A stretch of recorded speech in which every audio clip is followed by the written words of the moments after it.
dijo. Malvados. Por suerte ya debe estar durmiendo, así que... ¿Arrancamos entonces? Dale. Vamos a hablar un poco de cómo hacer que nuestras queridas ligas latinoamericanas crezcan y hagan más dinerito. Así que nos acompañan aquí, al lado mío, Álvaro Díaz de Sportian, el joint venture entre la Liga y Globant. Vicky Ross es la presidenta de UNFAT, la Liga de Costa Rica. Y Gustavo Silikovich de Virtus, consultor especialista en trabajar con ligas, ¿no? A ver, entonces, Álvaro, empiezo contigo. Y una de las cosas que se discutió muchísimo aquí este día es el tema de tecnología, cómo lo aplicamos a deportes. Ustedes son especialistas, pero me gustaría que cuentes un poco cómo es la cocina de hacer esto. O sea, ¿cuánto es digital? ¿Cuánto es humano? ¿Tienen ahí gente contando cada ocasión de gol? ¿O eso ya se puede hacer con inteligencia artificial? Contanos un poco cómo es el negocio. Dale, buenísimo. Bueno, primero, yo tengo la suerte de que vengo trabajando con tecnología hace muchos años en distintas compañías muy grandes de renombre y demás. Siempre fui un apasionado de los deportes y siempre me hubiese encantado trabajar en deportes. Y casi que me tocó de casualidad trabajar en Sportian, en esta joint venture entre Globant y la Liga, ¿no? Entonces, uno cuando entra en este tipo de organizaciones es todo por conocer, más allá de que uno conoce cómo se trabaja en tecnología y demás. Y bueno, ahora que Juan Pablo nos comenta o nos dice, bueno, cómo es la cocina, es un mundo de gente atrás que está tocando un botón y está tratando de mostrar los KPIs, los reportes y demás, no tiene nada que ver con eso. Si bien trabajar en tecnología es muy desafiante y tiene complejidades que capaz en un área normal o en un área de recursos humanos o de ventas o en un banco o en una telco y demás es muy distinta, tiene sus desafíos y demás, pero lejos de tener gente atrás tocando y mostrando las cosas. Además, venimos con la joint venture, está compuesta por Globant. Globant es una empresa tecnológica que cotiza en la bolsa de Estados Unidos, una empresa nativa digital que provee servicios de tecnología a un montón de organizaciones de primer nivel mundial. Y tiene como concepto y tiene como objetivo implementar la inteligencia artificial en todos sus procesos para ayudar a los clientes y para ayudar a sus mismos procesos desde Globant en poder agregar valor, en poder eficientizar, en poder trabajar de una forma mucho más autónoma. Que hoy en día cada vez lo estamos viendo más. Hoy en día un caso súper simple es quién no está usando hoy ChatGPT. Cuando antes capaz nos pasábamos mucho tiempo desarrollando un texto o preguntando ciertas cosas y cuestiones y demás. Y hoy en día nos permite la inteligencia artificial y una herramienta como ChatGPT llegar a todos lados y poder ser mucho más rápidos y agregar valor sin tener que estar dedicándole muchísimo tiempo. Y bueno, y nosotros tenemos esa cultura en Sportian por Globant, ¿no? Porque Globant nos inculca ¿cómo se llama? Este desafío de implementar inteligencia artificial en todos nuestros conceptos y demás. Y además, una de las cuestiones es cuando Globant invierte en la unidad de tecnología de la Liga ya en los últimos años había desarrollado muchos productos tecnológicos para la industria del deporte. Lo que quiso hacer Globant y lo que estamos haciendo con Globant es poder llevarlos hacia otro nivel, ¿no? Entonces, llevarlos hacia otro nivel, una de las cuestiones que tratamos de hacer es introduciendo píldoras de inteligencia artificial en muchos de esos productos para que cada vez tengan un valor diferencial en el mercado y nos podamos comparar más allá del expertise que podemos tener por trabajar con una liga y con otras entidades deportivas en el mundo. Entonces, muy lejos de tener solamente un equipo de gente, sino que también tenemos además un equipo de gente, productos robustos que los tratamos de escalar a lo máximo posible para poder llevar valor no solamente a las entidades deportivas, sino también a los fans y a los que consumen ese deporte en el mundo y en esos lugares en particular. Vicky, contanos un poco la experiencia concreta de la Liga de Costa Rica y cómo incorporan tecnología y cuáles son tus objetivos. Llevas 2 años como presidenta. ¿Qué viene? Sí, bueno, en estos 2 años el proceso de reingeniería ha sido profundo, también tratando de incorporar la mejor tecnología posible y realinearlo con todas las estrategias, todo el planeamiento estratégico de la liga. Y ha sido un proceso interesante de hacer una búsqueda de qué sirve en el mercado. En el mercado y en la industria hay una cantidad de proveedores enormes de productos de tecnología, de data, pero si no se alinean a la estrategia, de nada te sirve. O sea, hay que tener buen ojo también para saber qué productos y qué servicios se pueden incorporar y cuáles se alinean bien con toda la estrategia para desarrollo de una liga. Y ese proceso ha sido un proceso interesante. Hemos revisado cualquier cantidad de proveedores viendo a ver qué se alinea también con lo que nosotros podemos tener, ¿verdad?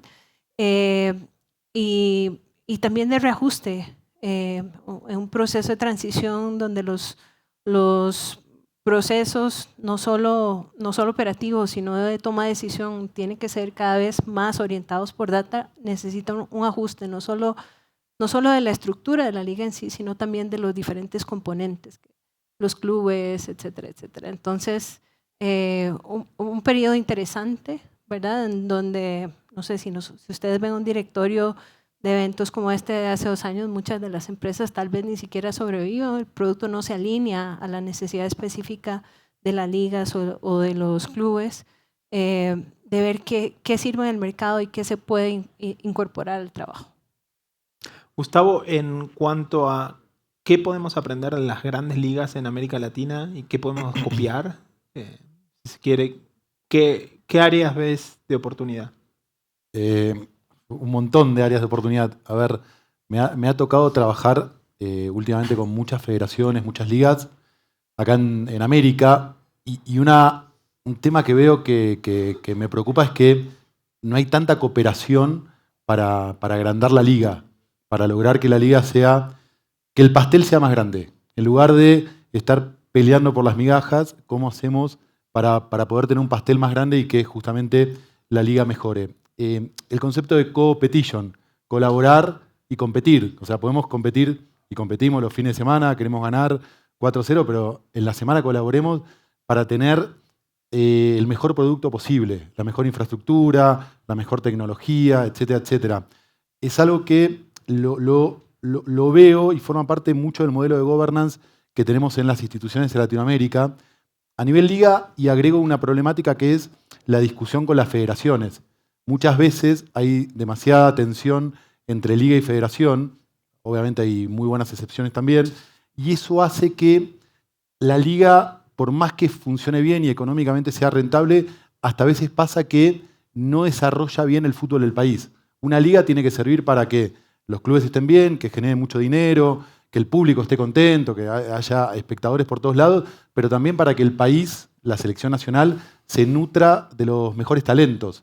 Entonces, si no hay una cooperación también intercruzada entre federación y liga, a veces hay problemas, que es lo que sí veo que funciona mejor en varios países del mundo. No voy al modelo típico de la Premier, pero hay ligas que por ahí no son tan conocidas por nosotros, pero la liga coreana, la liga japonesa, son ejemplos espectaculares de colaborar, obviamente compitiendo, y generar un mejor producto para el desarrollo del deporte en el país, del fútbol en el país. Acá en Latinoamérica todavía siento que a veces estamos con los modelos muy tradicionales, muy de hace 40, 50 años, que para generar dinero hay que vender tickets. ¿Está bien? Todos sabemos que hay que vender tickets, pero ¿cómo hacemos para que la gente nos elija ahora que tiene tantas opciones? ¿Cómo hacemos para eso? O el otro modelo que veo es, necesitamos más dinero, hagamos más partidos de fútbol.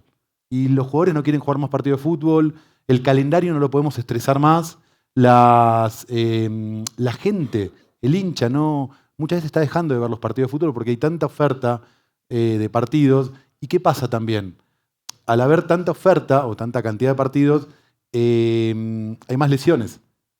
Entonces, es una problemática que nosotros cuando trabajamos con las ligas, uno de los primeros KPIs o de los primeros informes que hacemos es, veamos también cómo ha ido variando la cantidad de lesiones y el tiempo de no disponibilidad de los jugadores en base a la mayor cantidad de partidos que han tenido.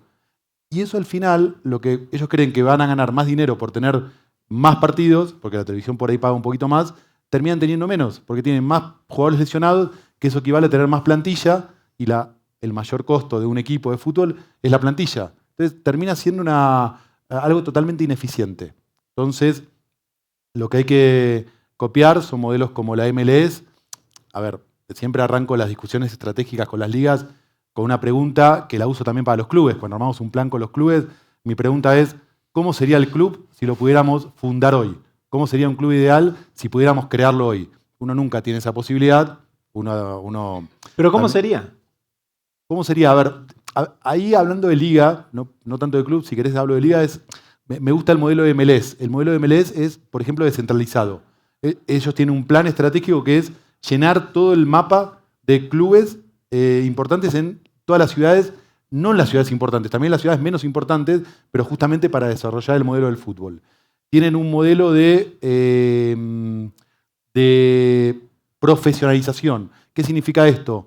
Lo copiaron de la NBA, porque también está todo, bueno, hay gran parte inventado. Ellos tienen el Rookie Transition Program, la MLS, enseñan o preparan a los jugadores con herramientas para ser profesionales.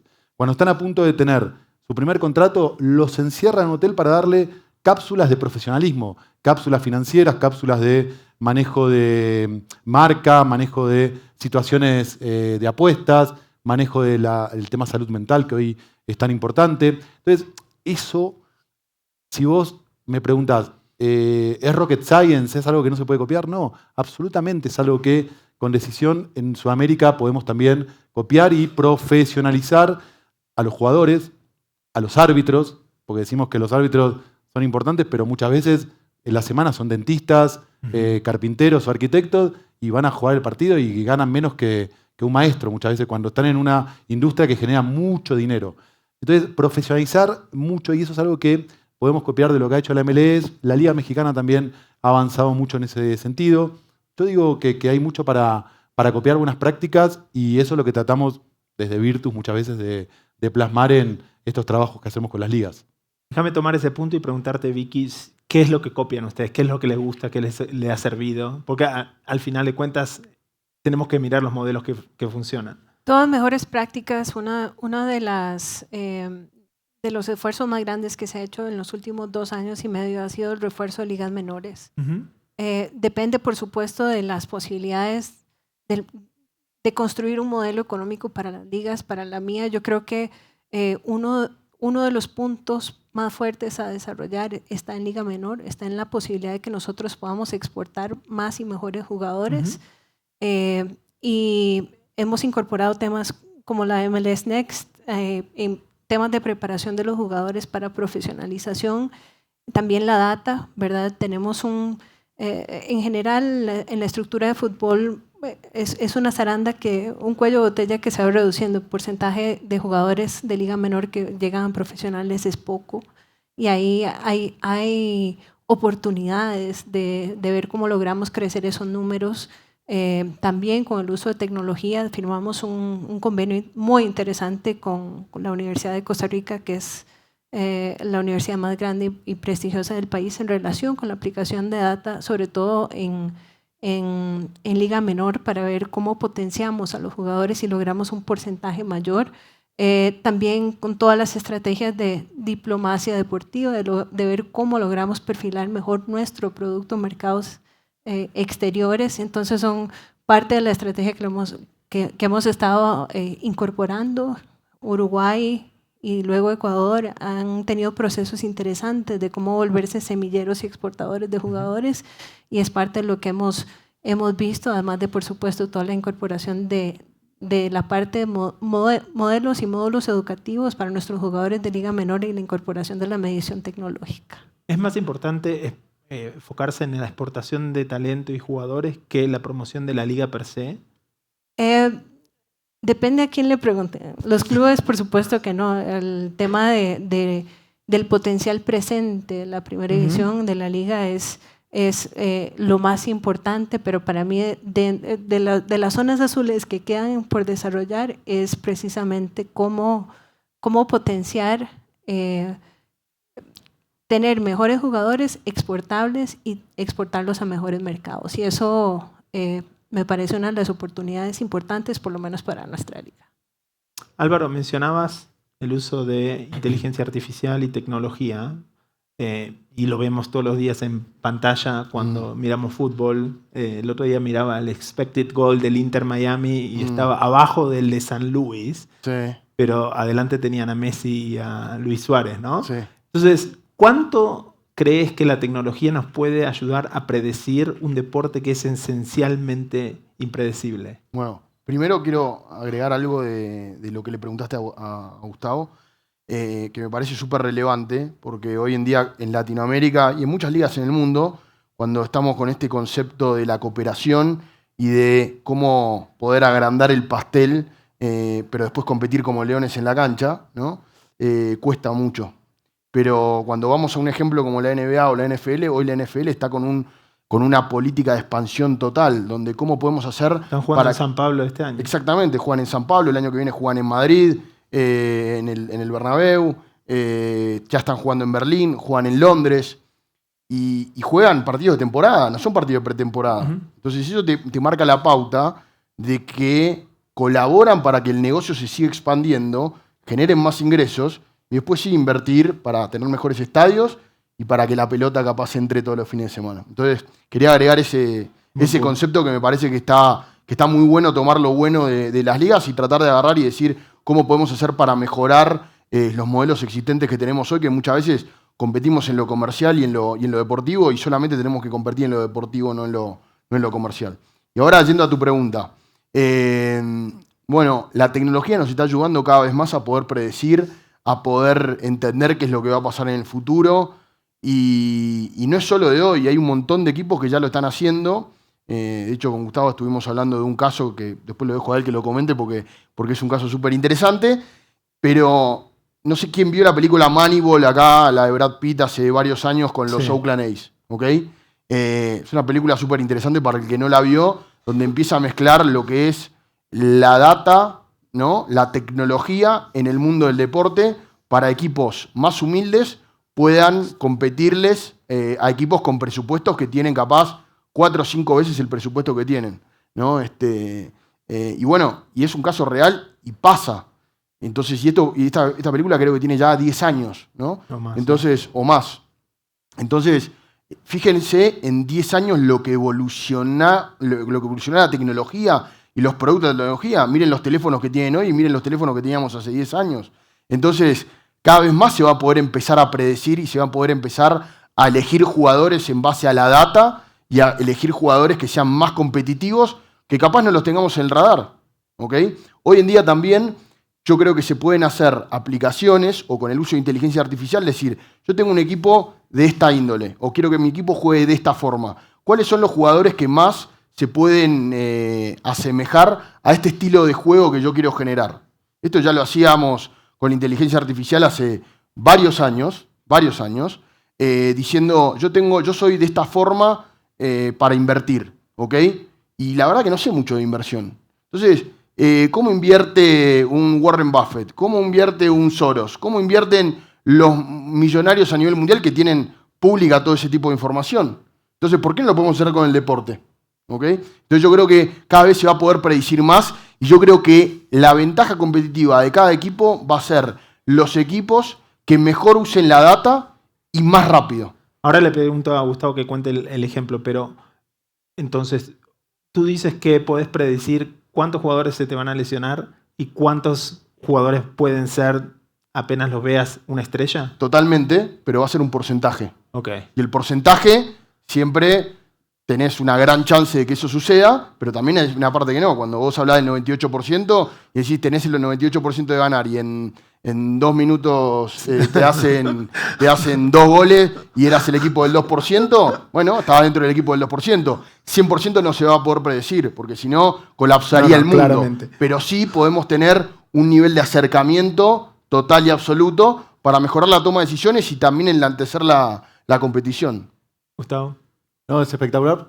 Déjame seguir el ejemplo de Moneyball, porque a veces lo he dado en algunas charlas, que cuando pregunto a los que vieron la película de qué se trata Moneyball, bueno, aparte de que está Brad Pitt, el béisbol, todo, dicen que, bueno, tiene que ver el uso de la tecnología para el deporte, y es verdad, pero para mí Moneyball es un ejemplo de transformación cultural. Cualquiera de nosotros que está en organizaciones, sabemos que lo más importante es cómo cómo poder ir mejorando, cambiando, adaptando la cultura a lo que es el mundo como el mundo real, digamos, los acontecimientos. El caso de la película de Brad Pitt, que él es el protagonista, para mí el principal es, no me acuerdo el chico cómo se llama, Jonah.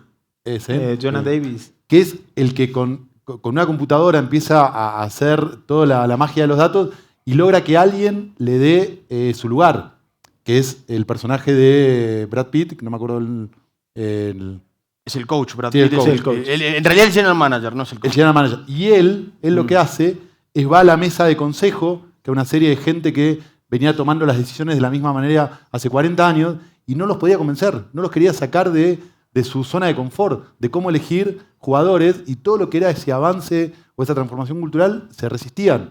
Entonces, eso es lo que más importante creo es la labor nuestra desde el punto de vista de lo que hace Álvaro, Vicky en UNAFUT, nosotros tratando de que las ligas realmente entiendan cómo poner en valor, y poner en valor no es comprar tecnología, es cómo a través de la tecnología logramos transformar culturalmente y logramos ese cambio realmente en el mundo del deporte.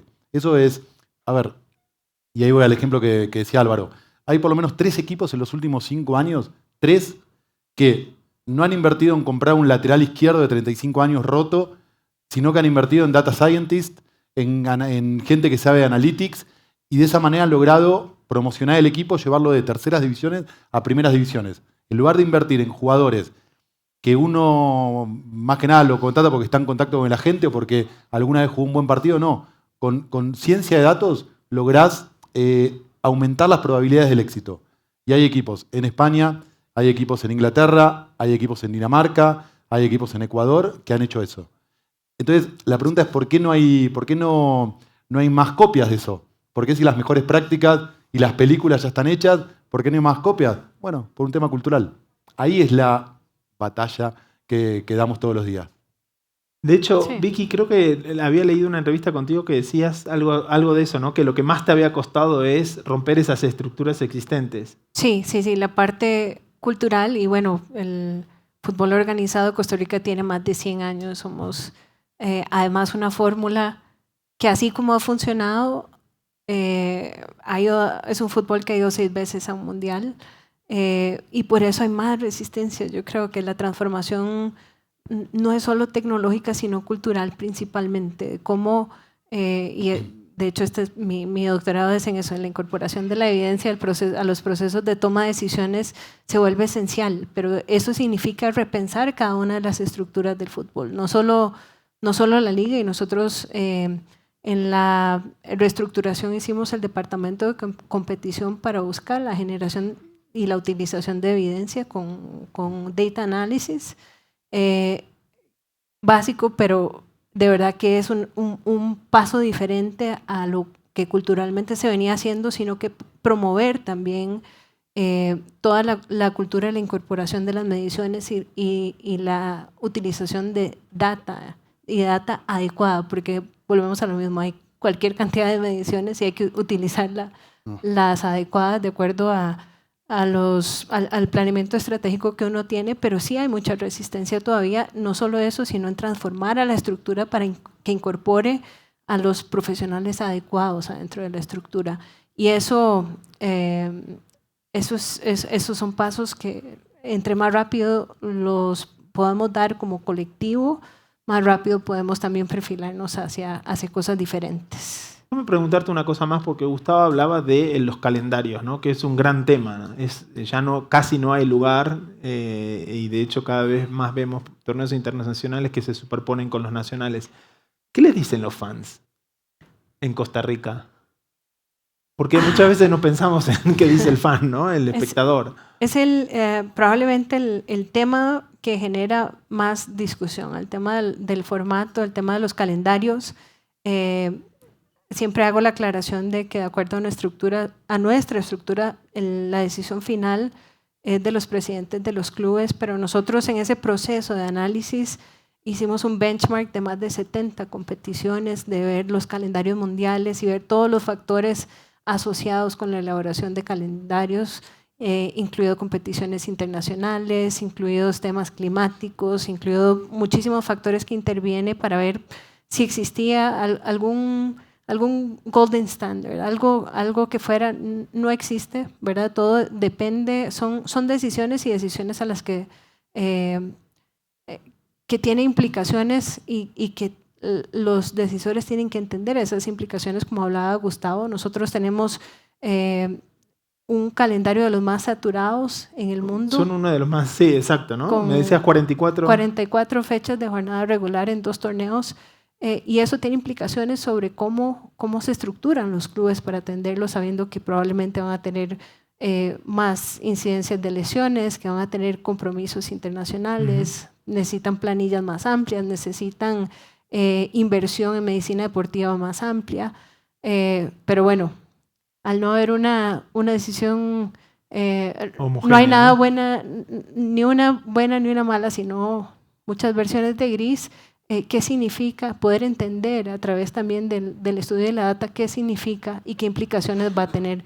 ¿Qué implicaciones va a tener, por ejemplo, en estructuras de ligas de fútbol como la mayoría del mundo, donde hay clubes que están con muchísimo más recursos que los demás, y qué implicaciones va a tener para los clubes de media tabla para abajo, que tienen menos recursos para invertir, por ejemplo? Gustavo, ¿querías agregar? Una cosa nada más para... Sí, 2 ejemplos. Una vez me tocó hablar con la Premier League en un viaje que hicimos, y hablando del estándar de calendarios, los ingleses son los inventores del fútbol y son muy prácticos. Y no voy a dar vueltas, me dijo, mira, el calendario debería ser 38 fechas para jugar, deberían ser 4 o 5 fechas por FIFA por año, que son los torneos de FIFA, lo que hay, o sea, 4 o 5 semanas de fecha FIFA, 4 semanas de vacaciones y 4 de preparación. Ahí tenés 52 semanas. No sé por qué nos complicamos tanto. O sea, tiene que ver con la historia, tiene que ver con los 100 años de historia, tiene que ver con el tema de las complicaciones propias, ineficiencias de las ligas. También hay cada vez más torneos, ¿no? Sí, o sea, el año que viene tenemos el Mundial de Clubes, ¿no? O sea. Pero quiero dar un ejemplo de lo de Moneyball, me vino a la mente ahora, que es un ejemplo que me tocó a mí. Cuando uno contrata un técnico, y tiene que ver con Costa Rica, van a ver que cuando uno contrata un técnico, está dispuesto a invertir, un técnico de fútbol es caro, millones de dólares. Y a veces las decisiones se toman por un WhatsApp. ¿Qué WhatsApp te llega más rápido de qué agente? ¿O quién se acuerda más de un partido bueno de ese técnico? Estamos hablando de una inversión de millones por 4 años, que es lo que dura un técnico en una selección nacional. Mucho dinero.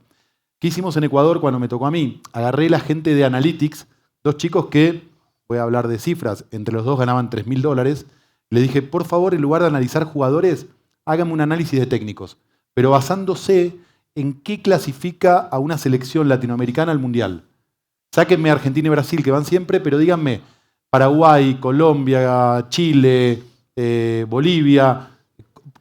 ¿Por qué van al Mundial? ¿Por qué KPIs, goles esperados, goles recuperación en 5 segundos, pase luego de los 5 segundos de recuperación, jugadas de pelota parada, todo eso? Díganme los KPIs y díganme qué técnicos cumplen más con esos KPIs para nosotros poder focalizar mucho mejor la búsqueda. Y nos dieron una lista de 5 técnicos, después le metimos un filtro que tenía que ver con el aspecto comunicacional, el aspecto cultural, porque decíamos, estos 5 técnicos están buenísimos, pero hay uno que es polémico. Hay otro que nunca dirigió en Latinoamérica. Entonces, ahí fuimos achicando el rango. Claro. Que sea. Y al final llegamos a un técnico que fue espectacular para Ecuador, Gustavo Alfaro, pero más allá de eso, yo cuando presenté el caso, la discusión fue tan ordenada, la discusión, digamos, dentro del board, dentro de la mesa directiva de la federación, porque cuando alguien se quería ir no, porque yo tengo uno que juega más ofensivo. Bueno, pero veamos los datos, veamos lo que está ahí en el pizarrón, lo que están mostrando, para comparar con datos concretos. Y la verdad que la discusión fue mucho más ordenada. Ese fue para mí un buen ejemplo de cómo logramos, a partir de un cambio cultural, tomar una muy buena decisión estratégica. Dale. Déjame que voy a agregar algo súper rápido con esto.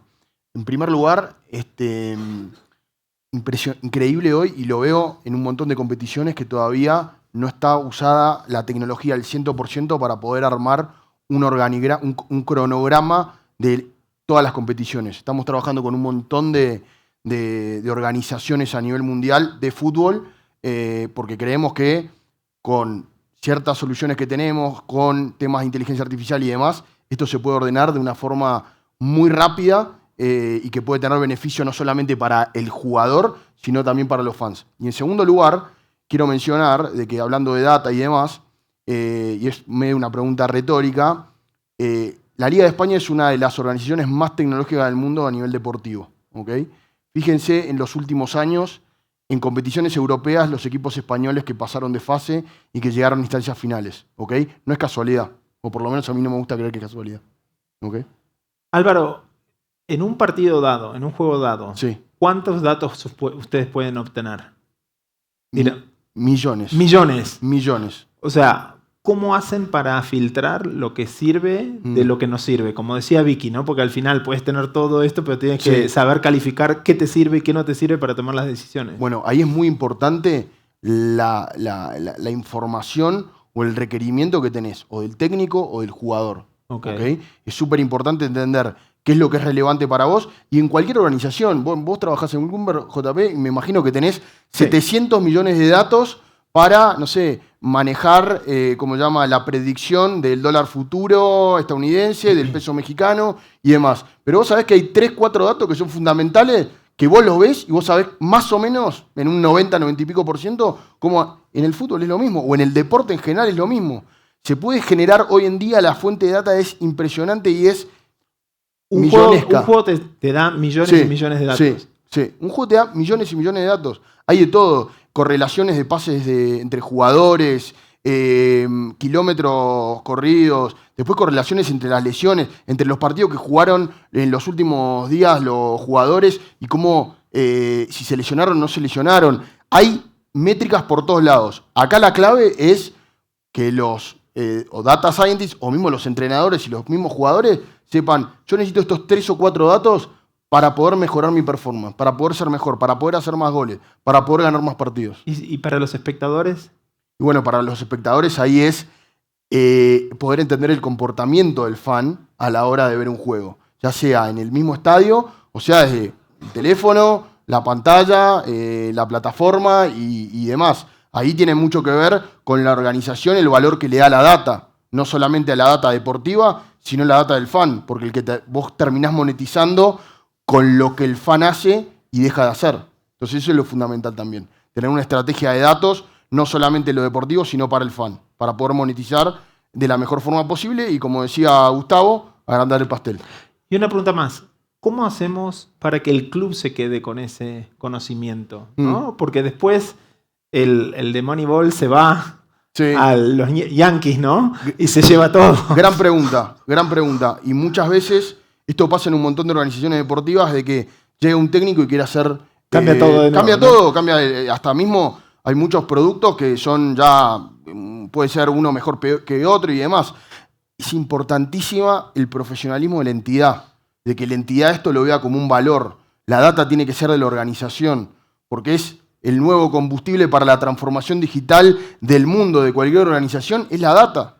Entonces la data la tienen que cuidar como cuidan a los jugadores, como cuidan un técnico, como cuidan el estadio, como cuidan la organización en general. Entonces es fundamental, como llama, la estrategia de data que tiene la organización. Por eso el profesionalismo y el cambio cultural que Vicky mencionaba muy bien, es fundamental para eso. ¿Okay?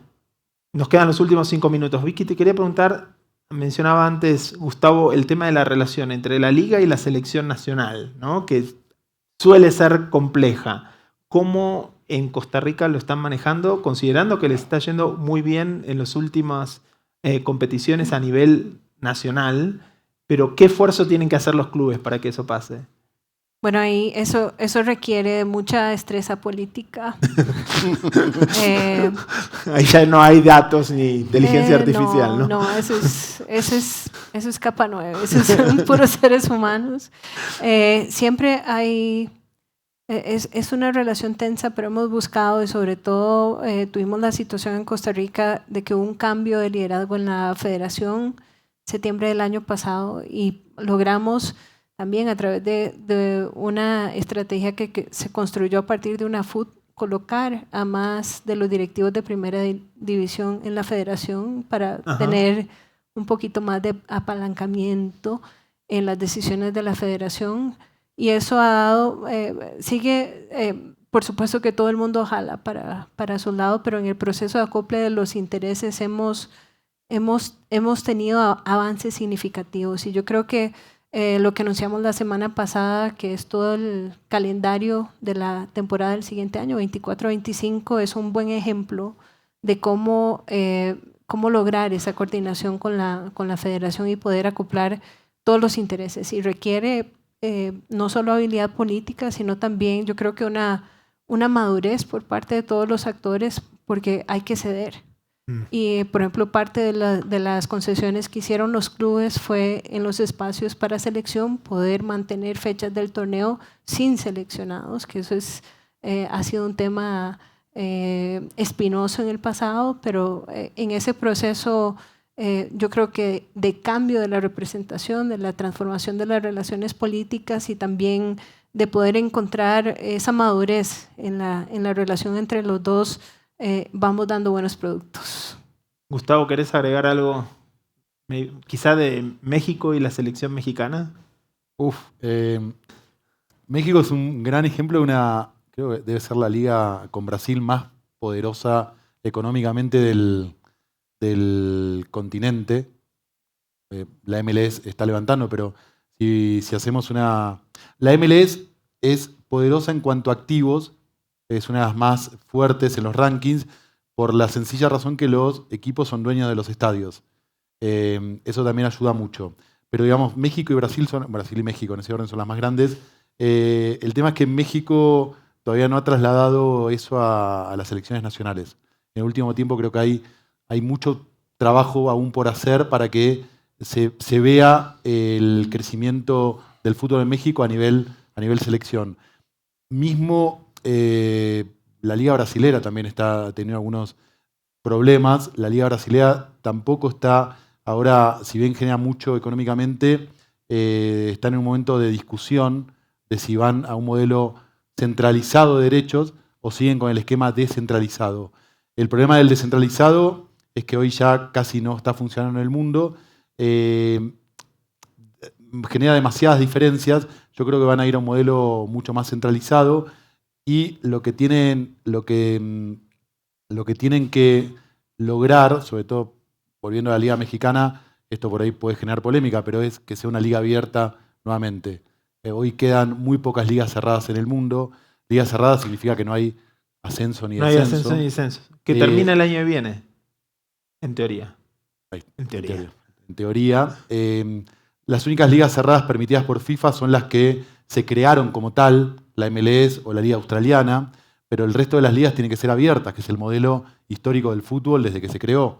Entonces, me parece que si pueden dar ese paso, la Liga Mexicana va a seguir siendo muy fuerte económicamente, pero va a lograr que muchos equipos empiecen a tener ese incentivo para desarrollar mucho más jugadores, como hace una muy buena segunda división, y ahí van a poder trasladar eso a más éxitos deportivos. Nos quedamos sin tiempo, pero quería preguntar una última para quien quiera o para los tres. Tener a Messi de este lado del océano, en Estados Unidos, jugando en la MLS, ¿ayuda a Latinoamérica en algo? ¿Es indiferente? ¿Perjudica? Posible que no ayude. Imposible. Imposible. O sea, cuando vos estás dentro de un ecosistema y en el ecosistema, por más que toque mucho, poco o más o menos, con la figura número uno a nivel mundial de la historia del fútbol, y es muy difícil. Sé que no soy parámetro, porque como verán, lo quiero un poquito a Messi, pero trato de dejar mi idolatría a un lado y es imposible no hacerlo. Vicky, un análisis menos emocional. Le sube el perfil a la confederación, sobre todo a la competición de clubes. Claro. Lo que signifique en el día a día o en el día de partido es ya otra discusión. Sí, coincido y me gustó lo que dijo Álvaro de ecosistema. Messi no es solamente una relación con la MLS, sino que es una relación con Apple, con Adidas. Entonces, eso es el ecosistema. Y hoy que una empresa como Apple no solamente compre la MLS, sino que compre o quiera comprar los derechos del nuevo Mundial de Clubes, debería despertar el interés de las ligas de Latinoamérica para decir, ¿qué tenemos que hacer? ¿Cómo nos tenemos que preparar para que compañías como Apple, Netflix, Amazon empiecen a decir, bueno, acá también tenemos unos más que potenciales mercados? Porque hoy Amazon en Colombia es muy fuerte, Netflix en Colombia es muy fuerte. Bueno, ¿qué tiene que hacer la liga colombiana a nivel data, a nivel transformación, a nivel mejorar el pastel para que una compañía como Amazon o como Apple o como Netflix, que ya tienen presencia, quieran invertir? Yo creo que el factor Messi también hay que mirarlo desde ese punto de vista. Buenísimo. Muchas gracias. Gracias, Gustavo, Vicky, Gracias. Álvaro. Muchas gracias. Gracias a todos. Gracias. Muchas gracias.